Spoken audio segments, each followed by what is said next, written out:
My name is Ron. I live here in Webster Groves. Since he's not here, I'd like to ask both candidates, what do they know about the third candidate in the race? Is that a fair question? Chris Koster was a Republican until August 1st of last year. His voting record while he was Republican was almost 90% with Matt Blunt and the rest of the Republicans. So unlike Jim Jeffords, who we all are familiar with maybe at the national level, who said, I found myself voting with all the Democrats, and so I decided I no longer shared the Republican Party values. I can only say Mr. Koster had none of that evolution.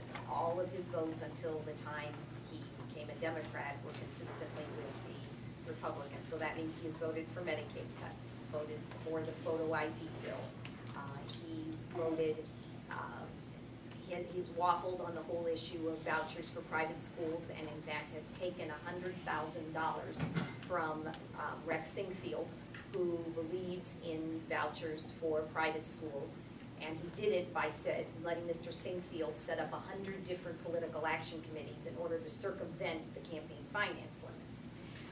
So I think that, and I want to point out that even as close to his change in parties as April of last year, there was an actual vote in the Senate, an amendment offered by Senator Maida Coleman to reverse the Medicaid cuts. They managed to get that vote in the Senate, and 3 Republicans crossed over and voted with the Democrats to reverse the cuts, and Mr. Koster was not one of them. So even his argument, which I've heard sometimes, which says, when I first voted for the cuts, I didn't really understand them.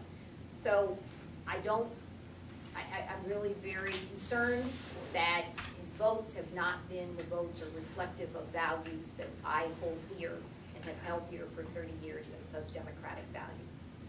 What do you know, Jeff? What do I know about him? Well, I guess the first question is, I wonder where he is now, but then again, he hasn't had a particularly good week this week. If any of you have followed the news with some of this Byzantine campaign finance scheme that he and his folks have ginned up that the Associated Press has written about extensively, and I hope that the Post-Dispatch will follow the AP's lead and expand on that, because it really does, frankly, cause concerns and raise questions. I think when the fact that the media is now having to ask questions as to whether this conduct that his campaign or he or whomever engaged in the manner in which they raise money, whether that was legal or ethical, my opinion is the mere fact that you have to ask that is unfortunate. Because all of us who are running for office at any level, but certainly for statewide office and certainly for this particular office, which is the highest law enforcing job in the state, ought to hold ourselves to a higher standard.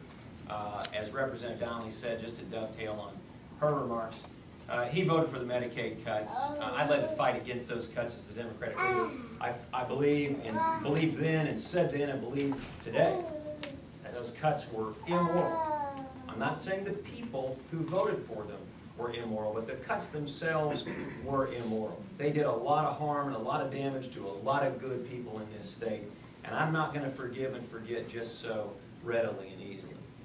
And I don't like that. I don't like his vote for that legislation. And all the other panoply of votes that he made in lockstep with Governor Blunt, with an agenda that I believe was moving our state backward instead of moving it forward. Beyond that, I just don't know the man well, but I don't like his voting record, and I'm concerned by some of the conduct I've seen in this campaign. Is there another candidate, by the way?